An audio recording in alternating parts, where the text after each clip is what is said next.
नमस्कार, हर खबर में आपका स्वागत है। आपके साथ हाजिर हूं मैं कंचन। शुरुआत करेंगे बुलेटिन की तो दिल्ली समेत एनसीआर में ठंड का कहर लगातार जारी है। सुबह के समय में कई इलाकों में कोहरे की वजह से विजिबिलिटी भी काफी कम रही। सोनीपत में भी ठंड और कोहरे का असर देखने को मिला।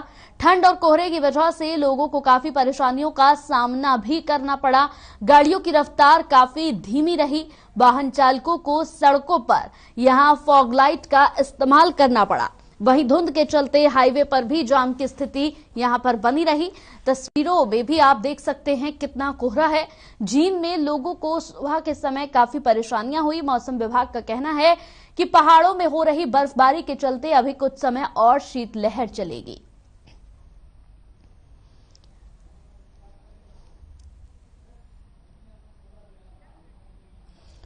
तो दिल्ली समेत एनसीआर में ठंड का कहर लगातार जारी है। सुबह के समय कई इलाकों में ठंड की वजह से विजिबिलिटी बिल्कुल कम रही है। सोनीपत में भी ठंड का कहर यहां पर साफ तौर पर देखा जा सकता है। जो तस्वीरें आप टीवी स्क्रीन पर देख रहे हैं उन तस्वीरों को देखकर ही आप अंदाजा लगा सकते हैं कि ठंड की वजह से कोहरा कितना ज्यादा है। सड़कों पर विजिबिलिटी पूरी तरह से यहां पर न के बराबर है, खत्म सी हो गई है। गाड़ी चलाने वाले, वाहन चलाने वाले लोगों को काफी परेशानियों का सामना करना पड़ रहा है। तो जींद में लोगों को सुबह के समय काफी परेशानी हुई। मौसम विभाग का कहना है कि ठंड अभी कुछ दिन और रहेगी। ठंड और ज्यादा बढ़ने के आसार भी यहां पर दिख रहे हैं। मौसम वैज्ञानिकों का कहना है कि आने वाले दिनों में ठंड और ज्यादा बढ़ सकती है। तो दिल्ली समेत एनसीआर में ठंड का कहर लगातार जारी है। सुबह के समय कई इलाकों में कोहरे की वजह से विजिबिलिटी काफी कम रही है। सोनीपत में भी ठंड और कोहरे का असर देखने को मिल रहा है। तस्वीरें भी हम आपको लगातार टीवी स्क्रीन पर दिखा रहे हैं। तस्वीरों को देखकर भी आप अंदाजा लगा सकते हैं कि लगातार ठंड जो है वो बढ़ रही है और ठंड की वजह से काफी परेशानियों का सामना भी करना पड़ रहा है। उत्तर भारत में ठंड कोहरे का डबल अटैक है। जनवरी में बारिश भी हुई है और ऐसे में यहां पर कहा जा रहा है कि आने वाले दिनों में भी बारिश के आसार जो हैं वो नजर आ रहे हैं। लगातार अगर बात करें तो ठिठुरन वाली ठंड में जीना बिल्कुल मुहाल कर दिया है। पहाड़ी इलाकों में बर्फबारी हो रही है। मैदानी राज्यों में बारिश और सर्द हवाओं ने परेशानियां बढ़ा दी हैं। तो लगातार पहाड़ों में जिस तरह से बर्फबारी हो रही है उसकी वजह से मैदानी इलाकों में ठंड और ठंडी हवाएं लगातार बढ़ रही हैं। सूर्य देवता के बिल्कुल भी दर्शन यहां पर होते हुए नजर नहीं आ रहे हैं।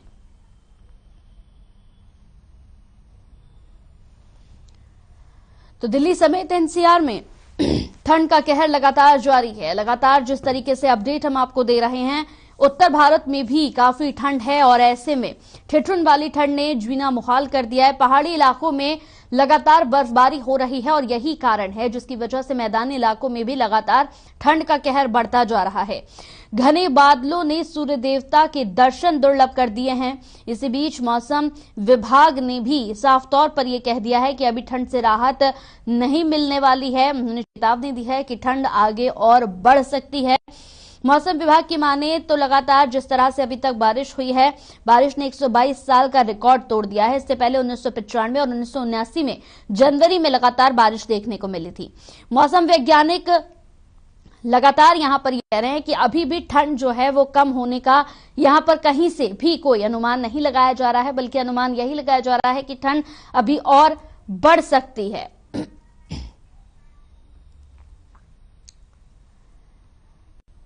तो हमारे साथ इस चर्चा में अनूप कुंडू और परमजीत दोनों हमारे साथ जुड़ गए हैं। दोनों से बातचीत कर लेते हैं। सबसे पहले अनूप कुंडू, मैं आपके पास आऊंगी। जिस तरह से लगातार शीतलहर का कहर जारी है, ठंड और कोहरे की वजह से काफी परेशानियों का सामना लोगों को करना पड़ रहा है। जो तस्वीरें लगातार हम दिखा रहे हैं उन तस्वीरों को देखकर ही लग रहा है कि विजिबिलिटी पूरी तरह से खत्म हो गई है।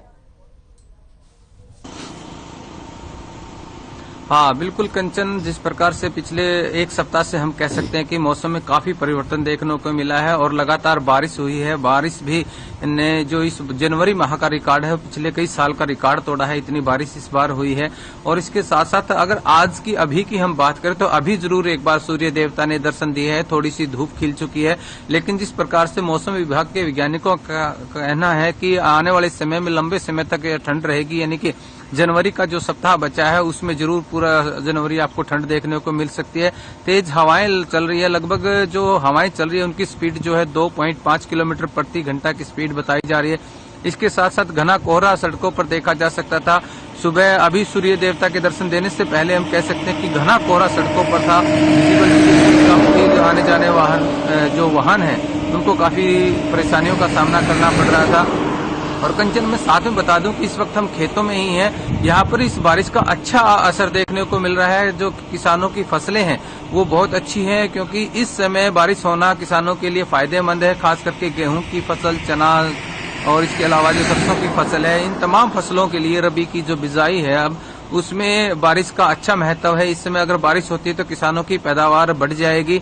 इसको लेकर के कहीं न कहीं मौसम विभाग की तरफ से यही कहा गया है कि आने वाले एक सप्ताह तक और ठंड इसी प्रकार पड़ेगी। कंचन, बिल्कुल। परमजीत, आपके पास मैं आना चाहूंगी, जिस तरह से लगातार हम यहाँ पर ठंड को लेकर बात कर रहे हैं, लगातार आप भी जो मैदान में उतर रहे हैं तो ठंड का कहर आपको भी झेलना पड़ रहा होगा। लगातार शीतलहर का कहर है, जिस वजह से लगातार लोगों की परेशानियां भी बढ़ रही हैं।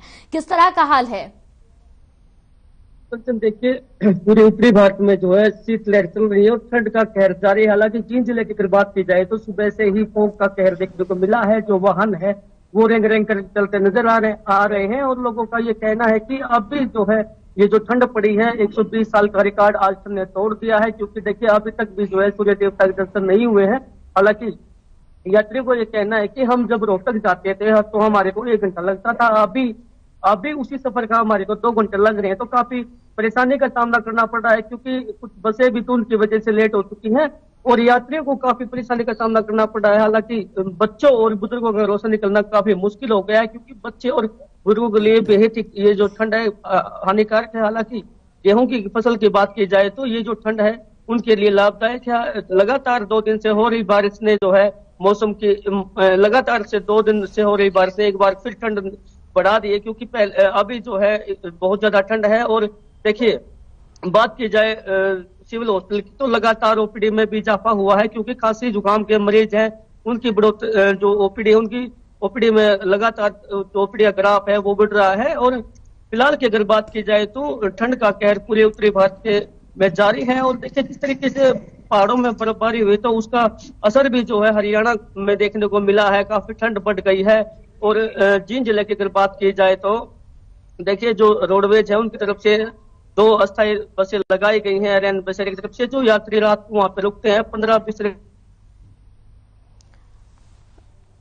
बिल्कुल। अनूप, मैं आपके पास आना चाहूंगी। अनूप, जिस तरह से लगातार यहाँ पर हम बात कर रहे हैं, बारिश जो इस वक्त देखी गई है, मौसम वैज्ञानिकों का कहना है कि 122 साल के बाद जनवरी में इस तरह से बारिश हुई है।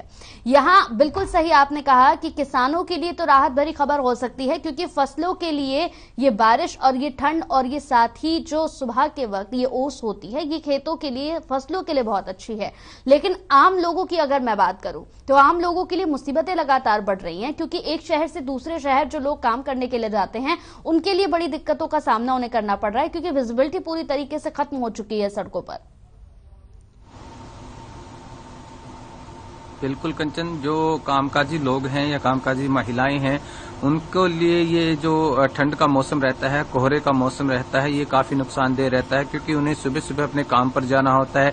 ऐसे में अगर महिलाओं की हम पहले बात करें तो महिलाओं को घर के कामकाज भी निपटाने होते हैं और ठंड ज्यादा होने की वजह से वो उतनी फुर्ती से काम नहीं कर पाती जितनी आम मौसम में किया जाता है। उसके साथ साथ उनके ऊपर परिवार की जिम्मेदारियां रहती है, छोटे बच्चों का पालन पोषण की जिम्मेदारियां रहती है, परिवार के बड़े सदस्यों की देखभाल की जिम्मेदारियां रहती है। तो ऐसे में महिलाएं जो हैं उनके लिए भी काफी नुकसानदेह समय रहता है। लेकिन इसके साथ साथ जो मजदूरी का काम करने वाले लोग हैं वो जब घरों से निकलते तो बिल्कुल ठिठुरते हुए निकलते हैं और उनको पहुंचने में भी काफी समय लग जाता है।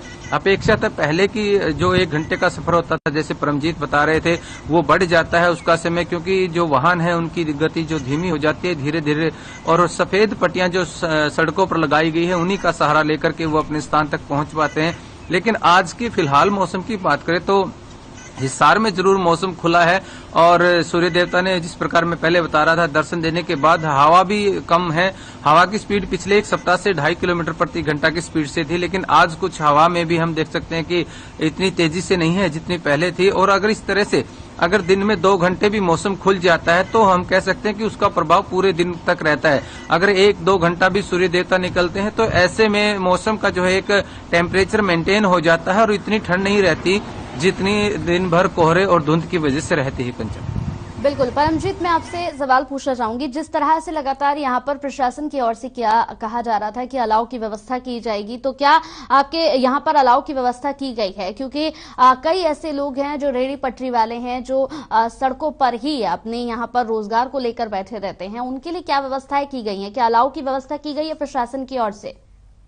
बिल्कुल कंचन, देखिए प्रशासन तरफ से फिलहाल कोई व्यवस्था नहीं की गई है। हालांकि जो रेहड़ी वाले हैं वो खुद ही आग जलाकर वहां पे बैठे रहते हैं। हालांकि देखिए इस मौसम में ठंड ज्यादा होने के कारण जो है जो चाय वाले हैं उनकी चाय पीने के लिए जो लोगों की संख्या तो बड़ी है, चाय में जो है बिक्री ज्यादा हो रही है, उनका ये कहना है कि लेकिन प्रशासन की तरफ से उनको कोई व्यवस्था नहीं करवाई गई। जैसे कि आपने बताया है कि अलाव की व्यवस्था की जाएगी, लेकिन जींद के अंदर ऐसा कोई देखने को नहीं मिला है। लेकिन लगातार जो है उत्तरी भारत में सर्दी का सितम जारी है। वहीं आज जो है 11:30 बजने को अभी 11:15 हो चुके हैं और देखिए अभी तक सूर्यदेव ने दर्शन नहीं दिए हैं और उत्तरी भारत में ठंड का कहर लगातार जारी है। हालांकि इसमें जो है बच्चे और जो बूढ़े हैं उनको काफी परेशानी का सामना करना पड़ रहा है। और जो किसान की अगर बात की जाए तो जो सरसों की फसल है या फिर गेहूं की जो फसल है उसके लिए फायदेमंद है। जो अभी बारिश हुई है, लेकिन जिस तरीके से पहाड़ों में बर्फबारी हुई है उसका असर जो है पूरे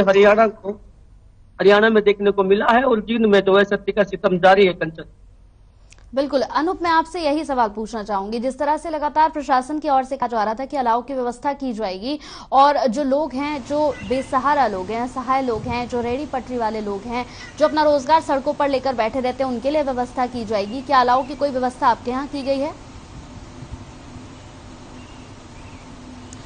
देखिए कंचन, इस प्रकार की व्यवस्था नहीं है, लेकिन प्रशासन द्वारा रात्रि रैन बसेरे जरूर बनाए गए हैं। रात्रि रैन बसेरों में उन्होंने अच्छी व्यवस्था की है, कंबल और गद्दे वगैरह, रजाई वगैरह की व्यवस्था की है। रात्रि ठहराव के लिए यहाँ पर व्यवस्था है, क्योंकि दिन में तो हर आदमी अपना कामकाज करता है और ऐसे में वो जरूरत भी नहीं रहती, क्योंकि अगर वो अलाव के सहारे ही अपना काम चलाना चाहता है तो नहीं चल पाता है। तो ऐसे में हम देख रहे हैं कि प्रशासन ने जो रात्रि ठहराव के लिए जो व्यवस्था की है वो अति आवश्यक, क्योंकि रात के समय में ना कोई काम कर पाता है तो एक जगह स्थिर होने की वजह से ठंड और कोहरे से मौत तक हो जाती है। ऐसे मामले सामने आते भी रहे हैं।